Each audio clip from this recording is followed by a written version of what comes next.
Hello guys, welcome back to Abhith talk. So finally 3-4 ವರ್ಷಗಳ ನಂತರ KD cinema ಇವತ್ತು release ಆಗಿದೆ.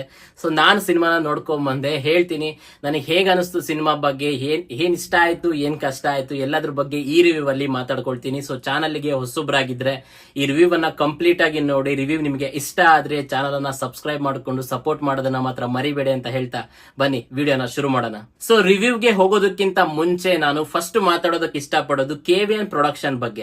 ಅಂದ್ರೆ ಈ ಪ್ರೊಡಕ್ಷನ್ ಬಗ್ಗೆ ನಾನು ಮಾತಾಡ್ಲೇಬೇಕು. ಯಾಕಂದ್ರೆ ಈ ಸಿನಿಮಾಗೆ ಪ್ರೊಡಕ್ಷನ್ ಅವರು ತಗೊಂಡಿರುವಂತಹ ಒಂದು ರಿಸ್ಕ್ ಬಗ್ಗೆ ನಾವು ಮಾತಾಡ್ಲೇಬೇಕು. ಅಂದ್ರೆ ಸಿನಿಮಾದಲ್ಲಿ ಅವರು ಏನು ದುಡ್ಡನ್ನ ಹಾಕಿದ್ದಾರೆ ಅದೆಲ್ಲವೂ ವರ್ತಿ ಇದೆ. ಅಂದ್ರೆ ಸ್ಕ್ರೀನ್ ಮೇಲೆ ಅದು ಕಾಣುತ್ತೆ. ನಾವು ನೋಡ್ಬೇಕಾದ್ರೆ ಸಿನಿಮಾ ಬ್ಯೂಟಿಫುಲ್ ಆಗಿ ಕಾಣೋದಕ್ಕೆ ಮೇನ್ ರೀಸನ್ ಅಂತ ಹೇಳಿದ್ರೆ ಅದು KVN ಪ್ರೊಡಕ್ಷನ್. ಅಂದ್ರೆ ಅವರು ಹಾಕಿರುವಂತಹ ದುಡ್ಡು ಪ್ರತಿ ಫ್ರೇಮ್ ಅಲ್ಲೂ ಕಾಣಿಸುತ್ತೆ. ಅಂಡ್ ನಿಮ್ಗೆ ಸಿನಿಮಾದಲ್ಲಿ ಆಲ್ಮೋಸ್ಟ್ ಅಲ್ಲಿ ವೈಟ್ ಶಾರ್ಟ್ಸ್ ಜಾಸ್ತಿ ಸಿಗುತ್ತೆ. ಅಂಡ್ ವೈಟ್ ಶಾರ್ಟ್ಸ್ ಅಂದ್ರೆ ಜಸ್ಟ್ ಒಂದು ಎಂಟಿ ವೈಟ್ ಶಾರ್ಟ್ಸ್ ತರ ಅಲ್ಲ, ಎಲ್ಲ ಕ್ರೌಡೆಡ್, ಅಂದ್ರೆ ಎಲ್ಲ ಪೀಪಲ್ ಕ್ರೌಡೆಡ್ ವೈಟ್ ಶಾರ್ಟ್ಸ್ ಗಳೇ ಜಾಸ್ತಿ ಸಿಗುತ್ತೆ. ಸುಮಾರಷ್ಟು ಜನಗಳನ್ನ ಬಳಸ್ಕೊಂಡಿದ್ದಾರೆ, ಬಹಳಷ್ಟು ಜೂನಿಯರ್ ಆರ್ಟಿಸ್ಟ್ ಗಳನ್ನ ಕರೆಸಿದ್ದಾರೆ. ಅಂಡ್ ಕೇವಲ ಒಂದ್ ಸೀನ್ ಅಲ್ಲಿ 2 ಸೀನ್ ಅಲ್ಲಿ ಅಂತಲ್ಲ, ಸಾಂಗ್ ಗಳಲ್ಲಾದ್ರಾಗ್ಲಿ, ಫೈಟ್ ಗಳಲ್ಲಾದ್ರಾಗ್ಲಿ, ಬೇರೆ ಸೀನ್ ಗಳಲ್ಲಾದ್ರಾಗ್ಲಿ ಸುಮಾರಷ್ಟು ದುಡ್ಡನ್ನ ಖರ್ಚು ಮಾಡಿದ್ದಾರೆ. ಅದು ಸಿನಿಮಾದಲ್ಲಿ ಕಾಣುತ್ತೆ ಕೂಡ. ಅಂಡ್ ಅದು ಪ್ಲಸ್ ಪಾಯಿಂಟ್ ಆಗಿ ಕೂಡ ಸಿನಿಮಾಗೆ ಒಂದು ಆಡ್ ಆನ್ ತಂದ್ಕೊಟ್ಟಿದೆ. ಸೊ ಈ ಮೂವಿಯ ಪಾಸಿಟಿವ್ ಸೈಡ್ಸ್ ನೋಡುವಂತದ್ದಾದ್ರೆ ಸ್ಟೋರಿ, ಅಂದ್ರೆ ಪ್ರೇಮ್ ಅವರು ಸ್ಟೋರಿನ ಒಂದು ಒಳ್ಳೆ ಸ್ಟೋರಿನ ಚೆನ್ನಾಗಿ ಕಟ್ಕೊಂಡಿದ್ದಾರೆ. ಅದ್ರ ಎಕ್ಸಿಕ್ಯೂಷನ್ ಬಗ್ಗೆ ನಾವು ಮಾತಾಡೋಣ. ಬಟ್ ಸ್ಟೋರಿ ವೈಸ್ ಅಂತ ಬಂದ್ರೆ ಥಿನ್ ಲೈನ್ ಅಲ್ಲಿ ಸ್ಟೋರಿ ವೈಸ್ ಚೆನ್ನಾಗಿದೆ.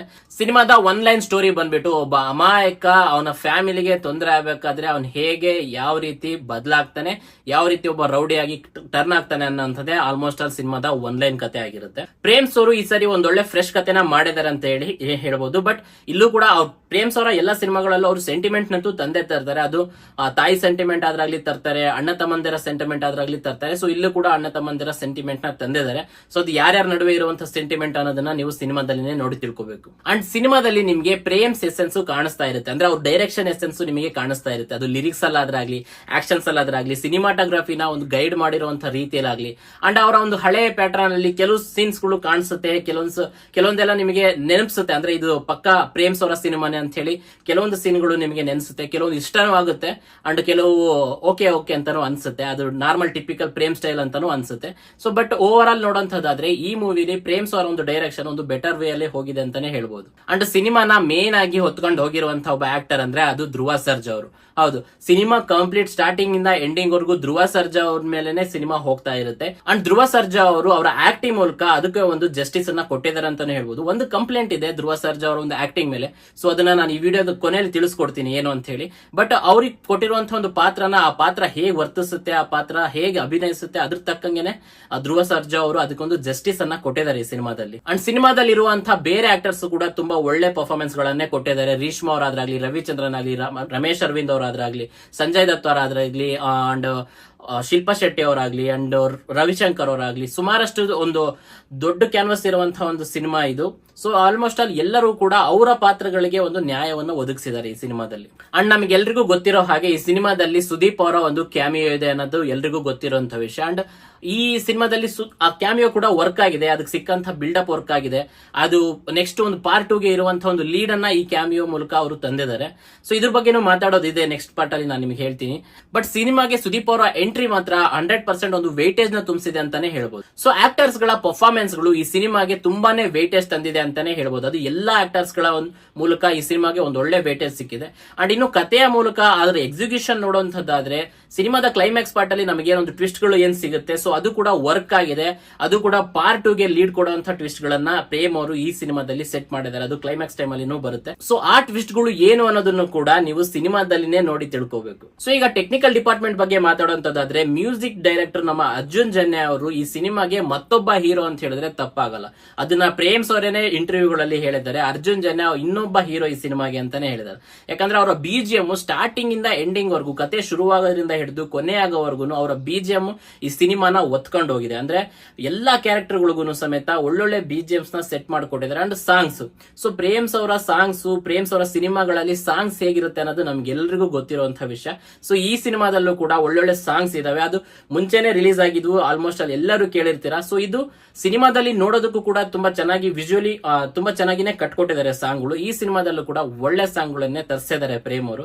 ಸೊ ಪ್ರೇಮ್ಸ್ ಅಂದ್ರೆ ಗೊತ್ತಲ್ವಾ, ಅವ್ರ ಮ್ಯೂಸಿಕ್ ಗೆನೆ ಫೇಮಸ್, ಸಿನಿಮಾಗಳಿಗೆ ಒಳ್ಳೊಳ್ಳೆ ಸಾಂಗ್ ಅನ್ನ ತರೋದ್ರಲ್ಲಿನೇ ಫೇಮಸ್. ಸೊ ಆ ಕೆಲಸ ಈ ಸಿನಿಮಾದಲ್ಲೂ ಕೂಡ 100% ಆಗಿದೆ. ಸಿನಿಮಾದ ಇನ್ನೊಂದು ಸ್ಟ್ರಾಂಗೆಸ್ಟ್ ಟೆಕ್ನಿಕಲ್ ಡಿಪಾರ್ಟ್ಮೆಂಟ್ ಅಂತ ಹೇಳಿದ್ರೆ ಅದು ಸಿನಿಮಾಟೋಗ್ರಫಿ. ಸೊ ವಿಲಿಯಂ ಡೇವಿಡ್ ಅವರ ಒಂದು ಸಿನಿಮಾಟೋಗ್ರಫಿ ಈ ಸಿನಿಮಾದ ಸ್ಟಾರ್ಟಿಂಗ್ ಇಂದಾನೇ ಒಂದು ಕ್ಯಾಮ್ರಾ ಆಂಗಲ್ಸ್ ಗಳಿಂದ ಹಿಡಿದು ಅಂಡ್ ಕೆಲವು ಡ್ರೋನ್ ಶಾಟ್ಸ್ ಗಳನ್ನೆಲ್ಲ ಬಳಸಿದ್ದಾರೆ. ಅಂಡ್ ನಾ ಹೇಳ್ದಂಗೆ ವೈಡ್ ಶಾಟ್ಸ್ ಗಳನ್ನ ತುಂಬಾ ಇಟ್ಟಿದ್ದಾರೆ. ಸೊ ಅದ್ರೆಲ್ಲದನ್ನು ತುಂಬಾ ಚೆನ್ನಾಗಿ ಕವರ್ ಮಾಡ್ಕೊಟ್ಟಿದ್ದಾರೆ ಸಿನಿಮಾಟೋಗ್ರಫಿ ಟೀಮ್ ನವರು. ಅಂಡ್ ಮೇನ್ಲಿ ಆ ಸೆಟ್ ವರ್ಕ್ ಮಾಡಿರುವಂತಹ ಅಂದ್ರೆ 70s 80s ಅಲ್ಲಿ ಇರುವಂತಹ ಒಂದು ಸೆಟ್ ಅನ್ನ ಅಥೆಂಟಿಕ್ ಆಗಿ ವರ್ಕ್ ಮಾಡ್ಕೊಟ್ಟಿದ್ದಾರೆ. ಸೊ ಅದರಲ್ಲಿ ಆಲ್ಮೋಸ್ಟ್ ಆಲ್ ಸಕ್ಸಸ್ ಅನ್ನ ಪಡ್ಕೊಂಡಿದ್ದಾರೆ ಸಿನಿಮಾ ಟೀಮ್ ನವರು, ಎಕ್ಸೆಪ್ಟ್ ಫ್ಯೂ ಶಾಟ್ಸ್. ಅಂದ್ರೆ ಕೆಲವು ಸಿನಿಮಾಗಳು ಏನಾಗ್ಬಿಡುತ್ತೆ ಅಂತ ಹೇಳಿದ್ರೆ ತುಂಬಾ ದೊಡ್ಡ ಸೆಟ್ ಹಾಕಿ ತುಂಬಾ ದೊಡ್ಡ ದೊಡ್ಡ ವರ್ಕ್ ಗಳನ್ನ ಮಾಡಿದಾಗ ಎಲ್ಲೋ ಚಿಕ್ಕ ಚಿಕ್ಕ ಮಿಸ್ಟೇಕ್ ಗಳು ಆಗೇ ಆಗುತ್ತೆ. ಸೊ ಆ ರೀತಿ ಇದ್ರಲ್ಲೂ ಕೂಡ ಒಂದೆರಡು ಮಿಸ್ಟೇಕ್ಸ್ ಗಳು ಇದಾವೆ. ಸೊ ಆ ಡಿಪಾರ್ಟ್ಮೆಂಟ್ ತುಂಬಾ ಚೆನ್ನಾಗಿನೇ ವರ್ಕ್ ಆಗಿದೆ, ಎಕ್ಸೆಪ್ಟ್ ಫ್ಯೂ ಶಾಟ್ಸ್. ಅಲ್ಲಿ ಕೆಲವು ಕಡೆ ಸ್ವಲ್ಪ ಇನ್ನೂ ಸ್ವಲ್ಪ ಬೆಟರ್ ಆಗ್ಬೇಕಿತ್ತು, ಬೆಟರ್ ಆಗಿದ್ರೆ ಇನ್ನೂ ಸ್ವಲ್ಪ ಚೆನ್ನಾಗಿರೋದು ಅಂತ ಹೇಳಿ ನನ್ನ ಒಪಿನಿಯನ್. ಇನ್ನು ಸಿನಿಮಾದ ಒಂದು ನೆಗೆಟಿವ್ ಸೈಡ್ ಬರುವಂತದ್ದಾದ್ರೆ, ನೆಗೆಟಿವ್ ಅಂತ ಅಲ್ಲ ಬಟ್ ಸಿನಿಮಾದಲ್ಲಿ ಏನ್ ವರ್ಕ್ ಆಗ್ಲಿಲ್ಲ ಮೇನ್ಲಿ ಅನ್ನೋಂತ ಕಡೆ ಮಾತಾಡುವಂತದ್ದಾದ್ರೆ, ಸೊ ಫಸ್ಟ್ ಹಾಫ್ ಅಲ್ಲಿ ಕ್ಯಾರೆಕ್ಟರ್ ಇಂಟ್ರೊಡಕ್ಷನ್ ಗಳೆಲ್ಲವೂ ಕರೆಕ್ಟ್ ಆಗಿನೇ ಆದ್ವು, ಅದೆಲ್ಲವೂ ಕರೆಕ್ಟ್ ಪ್ಲೇಸ್ಮೆಂಟ್ ಅನ್ನೇ ಪಡ್ಕೊಳ್ತು. ಬಟ್ ಕ್ಯಾರೆಕ್ಟರ್ ಇಂಟ್ರೊಡ್ಯೂಸ್ ಗಳು ಆದ ನಂತರ ಸ್ಟೋರಿ ಇನ್ನೆಲ್ಲೋ ಮುಂದಕ್ಕೆ ಹೋಗ್ತಿಲ್ಲ ಅನ್ನೋ ಒಂದು ಫೀಲಿಂಗ್ 100% ಬಂದೇ ಬರುತ್ತೆ. ಅಂದ್ರೆ ಇನ್ನೊಂದ್ ಸ್ವಲ್ಪ ಇಂಟೆನ್ಸ್ ಇರಬೇಕಿತ್ತು ಫಸ್ಟ್ ಹಾಫ್ ಅಲ್ಲಿ ಅನ್ನೋಂಥದ್ದು ನನ್ನ ಒಪಿನಿಯನ್. ಅಂದ್ರೆ ಜಸ್ಟ್ ಹೀರೋಯಿನ್ ಇಲ್ಲೇ ಹೋಗ್ತಾ ಇರುತ್ತೆ, ಸ್ಟೋರಿ ರೌಂಡ್ ಹೊಡಿತಾ ಇರುತ್ತೆ ಹೊರತು ಮುಂದಕ್ಕೆ ಹೋಗಲ್ಲ. ಅದು ಅಂಟಿಲ್ ಸೆಕೆಂಡ್ ಹಾಫ್ ವರ್ಗೂ ಮುಂದಕ್ಕೆ ಹೋಗಲ್ಲ. ಬಟ್ ಸೆಕೆಂಡ್ ಹಾಫ್ ಮಾತ್ರ 100% ನಿಮಗೆ ಪಕ್ಕಾ ಫುಲ್ಫಿಲ್ ಮಾಡುತ್ತೆ. ಒಂದು ಒಳ್ಳೆ ಸ್ಟ್ರಾಂಗ್ ಎಂಟರ್ಟೈನ್ಮೆಂಟ್ ಇದೆ ಅಂಡ್ ಕೋರ್ ಎಲಿಮೆಂಟ್ಸ್ ಎಲ್ಲವೂ ಸೆಕೆಂಡ್ ಹಾಫ್ ಅಲ್ಲಿನೇ ಇರೋದು. ಅಂಡ್ ಆಕ್ಷನ್ ಸೀಕ್ವೆನ್ಸ್ ಗಳು ಕೂಡ ತುಂಬಾ ಚೆನ್ನಾಗಿ ವರ್ಕ್ಔಟ್ ಆಗಿದೆ. ಅಂಡ್ ಎಲ್ಲಾ ಕ್ಯಾರೆಕ್ಟರ್ ಗಳಿಗೂ ಸಮೇತ ಒಂದು ಎಲಿವೇಶನ್ ಸಿಗೋದು ಸೆಕೆಂಡ್ ಹಾಫ್ ಅಲ್ಲಿ. ಸೊ ಫಸ್ಟ್ ಹಾಫ್ ಅಲ್ಲೂ ಕೂಡ ಇಂಟ್ರೊಡಕ್ಷನ್ ತುಂಬಾ ಚೆನ್ನಾಗುತ್ತೆ, ಬಟ್ ಅದು ಸೆಕೆಂಡ್ ಹಾಫ್ ಅಲ್ಲಿ ಒಂದು ನೆಕ್ಸ್ಟ್ ಲೆವೆಲ್ ಅನ್ನ ಪಡ್ಕೊಳ್ಳುತ್ತೆ. ಸೊ ಫಸ್ಟ್ ಹಾಫ್ ಗಿಂತ ಸೆಕೆಂಡ್ ಹಾಫ್ ನಿಮಗೆ ತುಂಬಾ ಬೆಟರ್ ಆಗಿ ಕಾಣುತ್ತೆ. ಸೊ ಫಸ್ಟ್ ಹಾಫ್ ಇನ್ನೊಂದು ಸ್ವಲ್ಪ ಚೆನ್ನಾಗಿ ಕಟ್ಕೊಂಡಿದ್ರೆ ಸಿನಿಮಾ ಇನ್ನೊಂದು ಲೆವೆಲ್ ಹೋಗಿರೋದು ಅಂತಾನು 100% ಹೇಳ್ಬೋದು. ಅಂಡ್ ಈ ಸಿನಿಮಾದಲ್ಲಿ ನನಗೆ ಒಂದ್ ಕಡೆ ಅನ್ಸಿದ್ದು ಅಂದ್ರೆ ಈ ರೇಷ್ಮಾ ಅವ್ರ ಆಕ್ಟಿಂಗ್ ನ ಯಾಕೆ ಅಂದ್ರೆ ಸ್ವಲ್ಪ ಎಕ್ಸ್ಟ್ರೀಮ್ ಲೆವೆಲ್ ಅಂದ್ರೆ ಪ್ರೇಮ್ ಅವರು ಆಲ್ಮೋಸ್ಟ್ ಅಲ್ಲಿ ಯಾವಾಗ್ಲೂ ಈ ತರ ಮಾಡ್ತಾನೆ ಬರ್ತಾರೆ, ಕೆಲವು ಕ್ಯಾರೆಕ್ಟರ್ಸ್ ಗಳಲ್ಲಿ ಎಕ್ಸ್ಟ್ರೀಮ್ ಆಕ್ಟಿಂಗ್ ಲೆವೆಲ್ ನ ತೋರಿಸ್ತಾರೆ. ಸೊ ನನಗೆ ಎಲ್ಲ ಒಂದ್ ಕಡೆ ಪರ್ಸನಲಿ ನಾನ್ ಡಿಸ್ಕನೆಕ್ಟ್ ಆದೆ. ಒಳ್ಳೆ ಆಕ್ಟಿಂಗ್ ಅನ್ನ ಮಾಡಿದರೆ, ಒಳ್ಳೆ ಡ್ಯಾನ್ಸ್ ಪರ್ಫಾರ್ಮೆನ್ಸ್ ಅನ್ನ ಮಾಡಿದರೆ, ಒಳ್ಳೊಳ್ಳೆ ಕಡೆ ಅವರ ಅದೇನ್ ಎಮೋಷನಲ್ ಒಂದು ಸೀನ್ಸ್ ಇದಾವೆ ಅಲ್ಲೆಲ್ಲವೂ ಸಮೇತ ತುಂಬಾ ಚೆನ್ನಾಗಿ ಕ್ಯಾರಿ ಮಾಡಿದ್ದಾರೆ.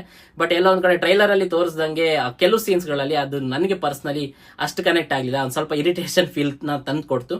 ಬಟ್ ಅದು ಬಿಟ್ರೆ ರೇಷ್ಮಾ ಅವರ ಆಕ್ಟಿಂಗ್ ಮಾತ್ರ ತುಂಬಾ ಚೆನ್ನಾಗಿನೇ ಬಂದಿದೆ.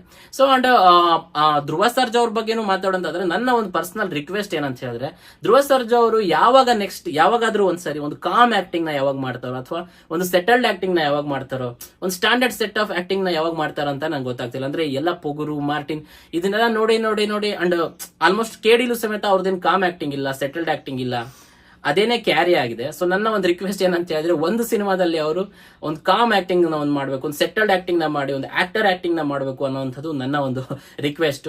ಅಂಡ್ ಅವರ ನೆಕ್ಸ್ಟ್ ಸಿನಿಮಾ ಕೂಡ ಕ್ರಿಮಿನಲ್ ಅಂತ ಹೇಳಿ ಅನೌನ್ಸ್ ಕೂಡ ಮಾಡ್ಕೊಂಡಿದ್ದಾರೆ. ಸೊ ಅದು ಕೂಡ ಅದರ ಆಕ್ಟಿಂಗ್ ಕೂಡ ನಮಗೆ ಎಕ್ಸ್ಪೆಕ್ಟ್ ಮಾಡೋದಕ್ಕೂ ಆಗೋದಿಲ್ಲ. ಅಂಡ್ ಸಿನಿಮಾದಲ್ಲಿ ಇದನ್ನ ನೆಗೆಟಿವ್ ಅಂತ ಹೇಳೋದಕ್ಕಾಗಲ್ಲ, ಬಟ್ BGM ಎಲ್ಲೋ ಒಂದ್ ಕಡೆ ಕೆಲವು ಕಡೆ ಡಿಸ್ಟರ್ಬಿಂಗ್ ಆಗಿನೂ ಇತ್ತು. ಅಂದ್ರೆ ಸ್ವಲ್ಪ ಓವರ್ ದ ಲೈನ್ ಅನ್ನೋ ತರ ಫೀಲ್ ಆಗ್ತಾ ಇತ್ತು. ಕೆಲವು ಡೈಲಾಗ್ಸ್ ಎಲ್ಲ ಮುಚ್ಚೋಗೋ ತರ ಕೆಲವು ಕಡೆ BGM ಬಂತು ಅನ್ನೋ ನನ್ನ ಒಂದು ಪರ್ಸನಲ್ ಒಂದು ಎಕ್ಸ್ಪೀರಿಯನ್ಸ್ ಥಿಯೇಟರ್ ಅಲ್ಲಿ. ಸೊ ಅದೊಂದು ಸ್ವಲ್ಪ ಬೆಟರ್ ಆಗಬೇಕಿತ್ತು ಅಂತಾನು ಹೇಳ್ತೀನಿ. ಸೊ ಅದಷ್ಟು ಬಿಟ್ರೆ ಫೈನಲಿ ಸುದೀಪ್ ಅವರ ಒಂದು ಎಂಟ್ರಿ ಏನಿದೆ, ಲೀಡ್ ಕೊಡುವಂತ ಒಂದು ಎಂಟ್ರಿ, ಅದು KD2ಗೆ ಲೀಡ್ ಕೊಡುವಂತ ಒಂದು ಎಂಟ್ರಿ, ನನಗೆಲ್ಲ ಸುದೀಪ್ ಸರ್ ಕ್ಯಾಮಿಯೋನ ಇನ್ನೂ ಸ್ವಲ್ಪ ಡೆಪ್ತ್ ಇರಬೇಕಿತ್ತು ಅಂತೇಳಿ. ಅಂದ್ರೆ ಇನ್ನೂ ಸ್ವಲ್ಪ ಕಥೆಯಲ್ಲಿ ಸ್ವಲ್ಪ ಇನ್ವಾಲ್ವ್ ಆಗಿದ್ರೆ ಬೆಟರ್ ಆಗ್ತಿತ್ತು. ಅಂದ್ರೆ ಅಂತದ್ದೇನು ಇಲ್ಲ ಅಂತ ನನಗೆ ಅನಿಸ್ತು. ಅಂದ್ರೆ ಜಸ್ಟ್ ಒಂದು ಲೀಡ್ ಕೊಡೋದಕ್ಕೋಸ್ಕರ ಸುದೀಪ್ ಸರ್ ಅವರ ಕ್ಯಾರೆಕ್ಟರ್ ನ ತಂದಿದ್ದಾರೆ ಈ ಸಿನಿಮಾದಲ್ಲಿ, ಅದು ಒಂದು ಕ್ಲೈಮ್ಯಾಕ್ಸ್ ಟೈಮ್ ಅಲ್ಲಿ ಬರುತ್ತೆ ಅನ್ನೋ ಒಂದು ಫೀಲ್ ಇದೆ. ಬಿಟ್ರೆ ಬಿಲ್ಡಪ್ಸ್ ಕರೆಕ್ಟ್ ಆಗಿದೆ, ಚೆನ್ನಾಗಿದೆ, ನೋಡೋದಕ್ಕೂ ಸೀನ್ ತುಂಬಾ ಚೆನ್ನಾಗಿ ಕಾಣುತ್ತೆ. ಅಂದ್ರೆ ಥಿಯೇಟರ್ ಅಲ್ಲಿ ನಾವು ಆ ಸ್ಕ್ರೀನ್ ಮೇಲೆ ಬಂದಾಗ ಸುದೀಪ್ ಸರ್ ಪ್ರೆಸೆನ್ಸ್ ಹೇಳ್ಬೇಕಾ, ಸುದೀಪ್ ಸರ್ ಪ್ರೆಸೆನ್ಸ್ ಅಲ್ಟಿಮೇಟ್ ಆಗಿದೆ. BGM ಆಗ್ಲಿ, ಆ ಸೆಟಪ್, ಆ ಒಂದು ಸೀನ್ ಎಲ್ಲವೂ ಚೆನ್ನಾಗಿದೆ. ಬಟ್ ನನಗೆ ಅನ್ಸುದು ಕಥೆಯಲ್ಲಿ ಇನ್ನೂ ಸ್ವಲ್ಪ ಡೆಪ್ತ್ ಇದ್ದಿದ್ರೆ ಇನ್ನೂ ಸ್ವಲ್ಪ ಕನೆಕ್ಟ್ ಆಗ್ತಿತ್ತು ಅಂಡ್ ಲೀಡ್ಗೆ ಕನೆಕ್ಟ್ ಆಗ್ತಿದ್ವಿ ಅನ್ನೋಂಥದ್ದು ಒಂದು ಪರ್ಸನಲ್ ಒಪಿನಿಯನ್ ನಂದು. ಸೊ ಓವರ್ ಆಲ್ ಇಷ್ಟೊಂದು ಬಿಟ್ರೆ ಸೊ ಸಿನಿಮಾದಲ್ಲಿ ಬೇರೆ ಯಾವ ನೆಗೆಟಿವ್ಸ್ ಇಲ್ಲ. ಬಟ್ ಏನಂತ ಹೇಳಿದ್ರೆ ಈ ಸಿನಿಮಾ ಬೆಟರ್ ಆಗಿದೆ. ಇದು ಧ್ರುವ ಸರ್ಜಾ ಅವ್ರಿಗೂ ಕೂಡ ಬೆಟರ್ ಆಗಿದೆ. ಅಂದ್ರೆ ಮಾರ್ಟಿನ್ ಗಿಂತ ಇದು ಬೆಟರ್ ಆಗಿದೆ. ಅಂಡ್ ಪ್ರೇಮ್ಸ್ ಅವರ ನೆಕ್ಸ್ಟ್ ಪ್ರೀವಿಯಸ್ ಮೂವೀಸ್ ಗಳಿಗಿಂತ ಇದು ಸ್ವಲ್ಪ ಬೆಟರ್ ಆಗಿದೆ. ಸೊ ಫಸ್ಟ್ ಹಾಫ್ ಓಕೆ ಆಗಿದೆ ಅಂಡ್ ಸೆಕೆಂಡ್ ಹಾಫ್ ನಿಜವಾಗ್ಲೂ ಬೆಟರ್ ಆಗಿದೆ. ಸೊ ಒಂದು ಥಿಯೇಟರ್ ಅಲ್ಲಿ ಒಂದು ಒನ್ ಟೈಮ್ ವಾಚಬಲ್ ಎಕ್ಸ್ಪೀರಿಯನ್ಸ್ ಬೇಕು ಅಂತ ಹೇಳಿದ್ರೆ ನೀವು ಈ ಸಿನಿಮಾನ 100% ಹೋಗಿ ನೋಡ್ಕೊಂಡ್ ಬರ್ಬೋದು.